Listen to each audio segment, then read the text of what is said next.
जय श्री सीताराम, जय श्री राधे श्याम। आज हम आपको गाज माता व्रत पूजन विधि और कथा सुनाएंगे। बोलिए गाज माता की जय। गाज माता का व्रत और पूजन भादवा माह में किया जाता है। भाद्रपद माह की शुक्ला द्वितीय तिथि को यह व्रत करना अति शुभ फलदायी होता है। या फिर आप इस व्रत को भाद्रपद माह के किसी भी शुभ दिन कर सकते हैं। इस दिन कुल देवता का पूजन किया जाता है, कच्ची रसोई बनाई जाती है। इस व्रत को करने से संतान सुख की प्राप्ति होती है, संतान की लंबी उम्र होती है, धन धान्य के भंडार बढ़ते हैं। विवाह में यदि बाधाएं आ रही हो, देरी हो रही हो, तो ये व्रत करने से शीघ्र विवाह का योग बनता है। गाज माता व्रत की विधि जान लेते हैं। पूजा में मिट्टी के भील बिलनी बनाए जाते हैं। एक बच्चा बनाया जाता है। भील बिलनी के सिर पर टोकरियां रखी जाती हैं। आप इनका चित्र भी बना सकते हैं। दीपक जलाया जाता है। 7 जगह 4-4 पूड़ी और हलवा रखकर उस पर कपड़ा और रुपए रखे जाते हैं। एक जल के कलश पर सात्विक बनाकर 7 दाने गेहूं के हाथ में लेकर गाज माता की कथा सुनी जाती है। फिर बिंदायक जी की कहानी सुनी जाती है। बिंदायक जी की कहानी सुने बिना किसी भी व्रत का संपूर्ण फल नहीं मिलता।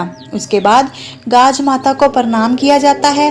सारी सामग्री हलवा, पूड़ी, कपड़े, रुपए उठाकर आंचल में रखकर सासू माँ के चरण स्पर्श किए जाते हैं। उसके बाद जल वाले कलश से सूर्य भगवान जी को जल अर्पित किया जाता है। इस व्रत में बिना नमक का रोट घी शक्कर के साथ खा सकते हैं। आइए अब हम गाज माता व्रत की पहली कथा शुरू करते हैं। ये कहानी एक राजा और रानी की कहानी है। एक राजा और एक रानी थे। उनके संतान नहीं थी। तब रानी बोली, हे गाज माता, अगर मेरे गर्भ ठहर जाए तो मैं तेरे हलवे की कड़ाही कर दूंगी। इसके बाद गाज माता के आशीर्वाद से रानी को गर्भ ठहर गया। रानी के लड़का हुआ, पर वह कड़ाही करना भूल गई। राजघराने में खुशियां मनाई गई, परंतु रानी अपनी बोलारी को पुगाना भूल गई। उसने जो गाज माता को हलवा चढ़ाने का संकल्प लिया था, वो पूर्ण नहीं किया। गाज माता ने सोचा कि रानी तो मुझसे विमुख हो गई है, मुझे भूल गई है। इस बात से गाज माता अत्यंत क्रोधित हो गई। एक दिन रानी का लड़का पालने में सो रहा था। तब गरजते हुए बादली आई और पालने सहित लड़के को उठाकर ले गई। एक भील भीलनी जंगल से घर आए तो उन्होंने पालने में एक लड़के को सोते हुए देखा। भील भीलनी के कोई संतान नहीं थी, इसलिए वो बच्चे को पाकर खुश हो गए और उस बच्चे का लालन पालन करने लगे। एक धोबी था जो राजा के कपड़े भी धोता था और भील के कपड़े भी धोता था। जब वह राजा के घर आया तो देखा कि वहां पर शोर हो रहा है, विलाप हो रहा है। गाज माता लड़के को उठाकर ले गई। तब धोबी बोला कि आज एक लड़के को मैंने भील के यहाँ पालने में सोते हुए देखा है। तब राजा ने आदेश दिया कि भील को बुलाकर लाया जाए। भील आया और राजा ने उससे पूछा कि तेरे घर जो लड़का है वो कहाँ से आया है। तो भील बोला, मैं गाज माता का व्रत करता था तो मुझे गाज माता ने बेटा दिया है। तो राजा रानी को याद आया कि हमने गाज माता को हलवे की 2 कड़ाही बोली थी जो नहीं करी, इसलिए हमारा बेटा चला गया। तब रानी बोली कि हे गाज माता, मेरा बेटा ला दो, मैंने जितनी बोली थी उससे दुगनी कड़ाही करूंगी और फिर गाज माता का खूब धूमधाम से पूजन करूंगी। तब एक रात्रि गाज माता ने भील को स्वप्न में दर्शन दिए और कहने लगी कि ये संतान राजा रानी की है, इसलिए उन्हें वापस कर दो। समय आने पर तुम्हें भी संतान सुख की प्राप्ति होगी। तब चुपचाप भील भीलनी ने राजा को उनका पुत्र लौटा दिया। समय आने पर भील को भी पुत्र सुख की प्राप्ति हुई। उन्हें धन दौलत का अपार सुख भी प्राप्त हुआ। तब सारे शहर में राजा ने ढिंढोरा पिटवा दिया कि जब भी किसी के घर लड़का पैदा हो या शादी हो तो गाज माता का उज्जमन करे। गाज माता ने जैसे राजा रानी को लड़का दिया, भील भीलनी को धन समृद्धि व पुत्र सुख दिया, उसी प्रकार गाज माता सब पर कृपा करें। हे गाज माता, इस कथा को कहने वाले, सुनने वाले अथवा हुंगारा भरने वाले पर धन धान्य की बरसात करना, पुत्र सुख का आशीर्वाद देना। गाज माता व्रत की दूसरी कथा शुरू करते हैं। ये कहानी इंद्र की परियों की कहानी है। भाद्रपद का महीना आया, अनंत का दिन आया। इंद्र की परियां गाज माता की पूजा करने के लिए पृथ्वी लोक पर आई। जहाँ वे पूजा कर रही थी वहाँ एक भीलनी आए। उन्होंने पूछा, किसकी पूजा कर रहे हैं, इस पूजा का क्या फल होता है। तब इंद्र की परियां बोली, हम गाज माता का व्रत व पूजन कर रही हैं। भीलनी बोले, इसको करने से क्या होता है। परियां बोली, यश व लक्ष्मी की प्राप्ति होती है। ऐसा सुनकर भीलनी भी गाज माता का व्रत करने लगे तो उनके बहुत धन संपत्ति हो गई। भीलनी रानी जैसे कपड़े पहनने लग गई। एक धोबिन के पास रानी व भीलनी के कपड़े साथ धुलते थे। एक दिन कपड़े बदल गए। रानी नहा धोकर कपड़े पहनने लगी। देखे तो कपड़े बदले हुए हैं। तुरंत धोबिन को बुलाया और पूछा, मेरे जैसे कपड़े कौन पहनता है, मेरे कपड़े बदल गए हैं। धोबिन ने कहा, एक भीलनी है। तो रानी ने कहा, उसे तुरंत मेरे पास लाओ। भीलनी को बुलवाया गया और पूछा गया, तूने चोरी की या डाका डाला जो तू मेरे जैसे कपड़े पहनती है। मेरे जैसे कीमती कपड़े तेरे पास कहाँ से आए। भीलनी बोली, मुझ पर तो गाज माता प्रसन्न हुई हैं। मैं गाज माता का व्रत और पूजन किया करती हूँ। गाज माता के आशीर्वाद से हमें अपार धन दौलत की प्राप्ति हुई है। तब रानी ने भीलनी से पूछा कि क्या इस व्रत को करने से संतान सुख की भी प्राप्ति होती है। हमारे कोई संतान नहीं है। तब भीलनी ने कहा कि गाज माता के आशीर्वाद से संतान सुख की भी प्राप्ति होती है, संतान की लंबी उम्र होती है। रानी, आप भी गाज माता का व्रत अवश्य करना। गाज माता के आशीर्वाद से आपको भी पुत्र रत्न की प्राप्ति अवश्य होगी। परंतु स्मरण रहे, कभी भी गाज माता के व्रत को भंग नहीं करना, बीच में नहीं छोड़ना और गाज माता का पूजन पूर्ण विधि विधान से करना। तब रानी ने कहा, ठीक है। रानी ने भीलनी से गाज माता व्रत की विधि पूछी और रानी ने गाज माता व्रत करने शुरू कर दिए। गाज माता के आशीर्वाद से राजा रानी को सुंदर पुत्र की प्राप्ति हुई। राजघराने में चारों तरफ खुशियां मनाई गई, बधाई दी गई, ढोल बाजा बजाया गया, नाच गाना किया गया। साल व्यतीत हुआ, फिर से भाद्र माह आया, गाज माता का व्रत आया। रानी सोच में पड़ गई कि मेरा बच्चा अभी छोटा है, मैं रोट कैसे खाऊं, उसका पेट दुखेगा। रानी ने अपनी दासी से पूछा कि बच्चा अभी छोटा है, मैं रोट नहीं खा सकती, मैं क्या करूं। दासी गाज माता के व्रत के विषय में कुछ नहीं जानती थी। दासी ने रानी को कह दिया, कांकरिया कसार व मोगरिया मगध खा ले। रोट नहीं खाने से गाज माता रानी पर रुष्ट हो गई। रात्रि को 12 बजे पालने के साथ बच्चे को अदृश्य कर दिया। दिन चढ़ते ही बच्चा व पालना दोनों की खोज शुरू हो गई। राजघराने में विलाप होने लगा। पुत्र न मिलने पर रानी की दुर्दशा हो गई। राजा भी परेशान हो गया। तब रानी ने कहा, भीलनी को बुलाया जाए। भीलनी आई। तब रानी ने भीलनी को सारी बात बताई। भीलनी बोली, रानी, गाज माता का व्रत भंग हुआ है, अब अगले व्रत का ध्यान रखना। रानी ने अब की बार गाज माता का व्रत पूर्ण श्रद्धा से विधि विधान से किया। गाज माता का पूजन दिल से किया।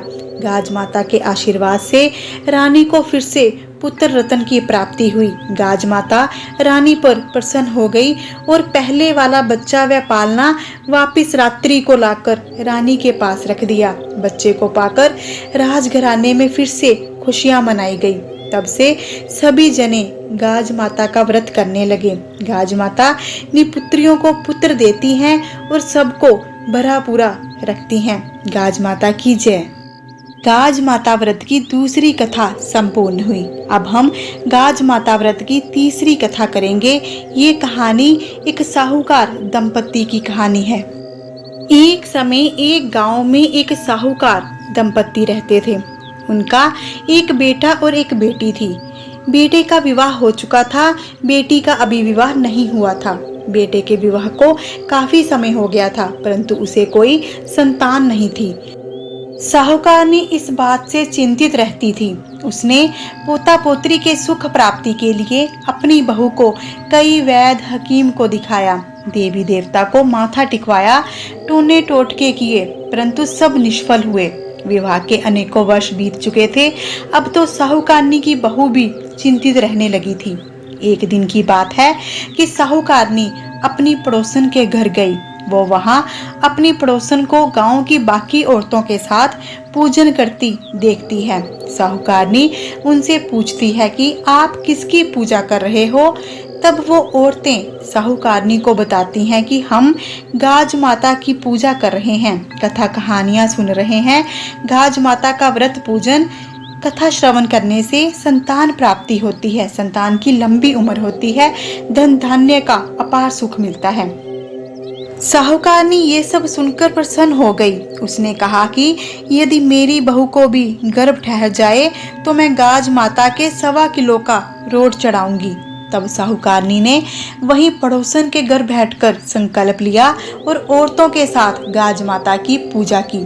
थोड़े दिनों बाद ही साहूकारनी की बहू को गर्भ ठहर गया। तब साहूकारनी ने दोबारा गाज माता से हाथ जोड़कर प्रार्थना की कि हे गाज माता, यदि मुझे पोता हुआ तो मैं आपको 2.25 किलो का रोट चढ़ाऊंगी। 9 महीने बीत गए। साहूकारनी की बहू को सुंदर पुत्र की प्राप्ति हुई। साहूकारनी पोते को पाकर बहुत प्रसन्न हुई, लेकिन साहूकारनी ने ना तो गाज माता का व्रत ही किया, ना गाज माता की पूजा की और ना ही गाज माता को कहा हुआ भोग ही लगाया। साहूकारनी ने गाज माता को 2.25 किलो का रोट चढ़ाने का संकल्प लिया था, परंतु उसने वो पूर्ण नहीं किया, माता को रोट चढ़ाया ही नहीं। एक रात्रि जब साहूकारनी सो रही थी तो गाज माता साहूकारनी के स्वप्न में आकर दर्शन देती हैं। गाज माता कहती हैं कि पुत्री, तुमने मुझसे पोता मांगा सो मैंने दिया, परंतु तुमने ना मेरा व्रत किया, ना ही पूजन किया और ना ही अपना संकल्प जो रोट चढ़ाने का था पूर्ण किया। तू मुझसे विमुख हो गई है। इतने में साहूकारनी की आंख खुल जाती है, फिर उसे रात्रि भर नींद नहीं आती।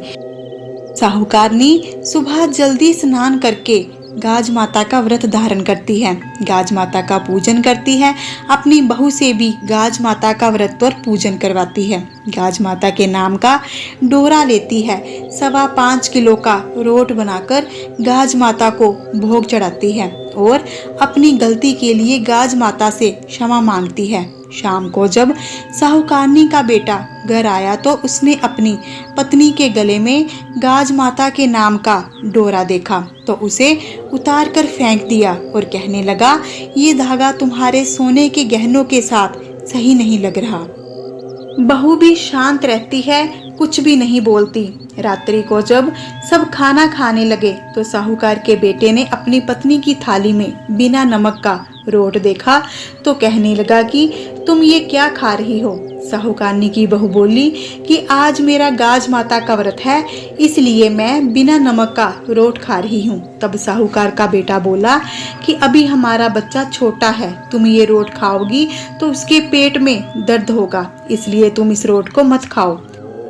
तब साहूकारनी की बहू ने ऐसा ही किया। उसने अपना रोट नहीं खाया, अपना रोट उसने गाय माता को खिला दिया और नमक वाला खाना खा लिया। इससे गाज माता क्रोधित हो गई। तेज आंधी आई, बिजली चमकने लगी। गाज माता भड़कती हुई आती हैं और साहूकारनी के पोते को पालने सहित उठाकर उसी गांव में रहने वाली एक भीलनी के आंगन में रख देती हैं। भीलनी के भी कोई संतान नहीं थी, वो भी गाज माता का व्रत पूजन किया करती थी। जब उसने अपने आंगन में पालने सहित बच्चा देखा तो उसने इसे गाज माता का चमत्कार आशीर्वाद जानकर स्वीकार कर लिया। उसने सोचा कि गाज माता ने उसकी प्रार्थना सुन ली है। उधर साहूकार के घर में बच्चे के ना मिलने से सभी परेशान हो गए। साहूकारनी की बहू विलाप करने लगी। तब साहूकारनी ने गाज माता से प्रार्थना की कि हे गाज माता, यदि हमसे कोई भूल हो गई हो तो हमें माफ़ी दें। मुझसे, मेरी बहू से या परिवार के बाकी सदस्यों से यदि जाने अनजाने कोई गलती हो गई है तो हमें क्षमा दान दें। तभी आकाशवाणी होती है। आकाशवाणी ने साहूकारनी से कहा कि तुम्हारे बेटे के कहने पर तुम्हारी बहू ने मेरे डोरे को उतार कर फेंक दिया और रोट की जगह पर नमक वाला खाना खाया। ऐसा करने से उसे श्राप लगा है। पुत्री, तुम्हारा पोता तुम्हारे ही गांव की भीलनी के पास सुरक्षित है, तुम जाकर उसे ले आओ। तब साहूकारनी भीलनी से अपना पोता लेने गई तो भीलनी ने कहा, मैं कैसे मान लूं कि ये तेरा ही पोता है, कोई निशानी तो बताओ। फिर साहूकारनी ने कहा, मेरे पोते के गले में सोने की चैन के लोकेट में गाज माता की तस्वीर है। भीलनी ने देखा कि बच्चे के गले में गाज माता का लोकेट है तो उसने खुशी खुशी बच्चा साहूकारनी को लौटा दिया।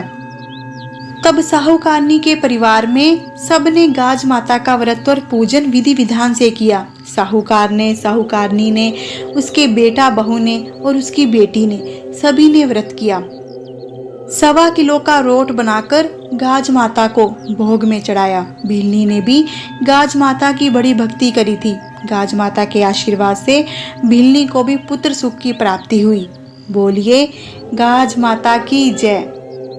गाज माता की तीसरी कथा भी संपूर्ण हुई। अब हम विनायक जी की कथा कहेंगे, क्योंकि किसी भी व्रत में यदि हम विनायक जी की कथा नहीं सुनेंगे तो हमें उस व्रत का पूर्ण फल नहीं मिलेगा। तो आइए मेंढक और मेंढकी की विनायक जी की कथा शुरू करते हैं। एक मेंढक और मेंढकी एक तालाब में रहते थे। मेंढकी रोज विनायक जी की कहानी कहती थी, हर समय विनायक जी के नाम का जाप करती थी। एक दिन मेंढक ने मेंढकी से कहा, तू पराये पुरुष का नाम क्यों लेती है? तू हर समय विनायक जी कहती रहती है। यदि तू अब दोबारा ये नाम लेगी तो मैं तेरा सिर फोड़ दूंगा। तब मेंढकी मेंढक को कहती है कि विनायक जी के नाम का जाप करने से हम संकट मुक्त रहते हैं। विनायक जी के आशीर्वाद से हम पर कभी भी कोई मुसीबत नहीं आती। परंतु मूर्ख मेंढक कुछ भी सुनने के लिए तैयार नहीं था। मेंढकी ने उसे बहुत समझाने की कोशिश की, परंतु मेंढक कुछ भी समझने को तैयार नहीं था। वो कहने लगा कि दोबारा विनायक जी का नाम ना लेना। तभी वहां पर राजा की दासी आ जाती है। उसने मेंढक और मेंढकी को पतीले में डाल दिया, पतीले को अंगीठी पर चढ़ा दिया। थोड़ी ही देर में मेंढक और मेंढकी दोनों जलने लगे। तब मेंढक ने मेंढकी से कहा, बहुत जलन हो रही है, तू कहती है कि तेरे विनायक जी संकट मुक्त रखते हैं, तो बुला अपने विनायक जी को, हमें इस संकट से छुटकारा दिलाएं। तू अपने गणेश जी को याद कर, नहीं तो हम दोनों इसी पतीले में जलकर मर जाएंगे। तब मेंढकी ने 7 बार विनायक जी कहा। तभी वहां से 2 सांड लड़ते हुए आए और पतीले को गिरा दिया। मेंढक और मेंढकी फुदकते हुए अपने तालाब में चले गए। विनायक जी की कृपा से मेंढक और मेंढकी के प्राण बच गए। जो कोई भी सच्चे मन से श्री गणेश जी को स्मरण करता है, विघ्नहर्ता उसके जीवन के सारे विघ्न दूर करते हैं, सारे संकट हर लेते हैं। बोलो श्री गणेश जी की जय। हे गाज माता, हे श्री गणेश जी, जो भी इन कथाओं को कह रहा है, सुन रहा है या हुंगारा भर रहा है, उसको सदैव अपने आशीर्वाद की छत्र छाया में रखना। आपके आशीर्वाद से उनके अन्न धन के भंडारे भरे रहें, पुत्र पोत्रों से भरपूर परिवार हो। जय गाज माता की, जय श्री गणेश जी की। हम आशा करते हैं कि आपको ये वीडियो पसंद आई होगी। यदि आपको ये वीडियो अच्छी लगी है तो इसे दिल से लाइक करें, अधिक से अधिक अवश्य शेयर करें। ऐसा करके आपको पुण्य मिलेगा और हमें प्रेरणा मिलेगी। यदि आपने अभी तक हमारे चैनल परम दिव्य शक्ति को सब्सक्राइब नहीं किया तो कृपा करके हमारे चैनल को सब्सक्राइब कर लीजिए और बन जाइए परम दिव्य सफ़र में हम सफ़र। आपका एक सब्सक्राइब हमारे लिए मूल्यवान है। बेल आइकॉन को अवश्य प्रेस कीजिएगा ताकि आपको हमारी आने वाली वीडियोस का नोटिफिकेशन मिल सके। मिलते हैं अगली वीडियो के साथ। अपना ध्यान रखें, खुश रहें, सुखी रहें। जय गाज माता, जय श्री गणेश जी की।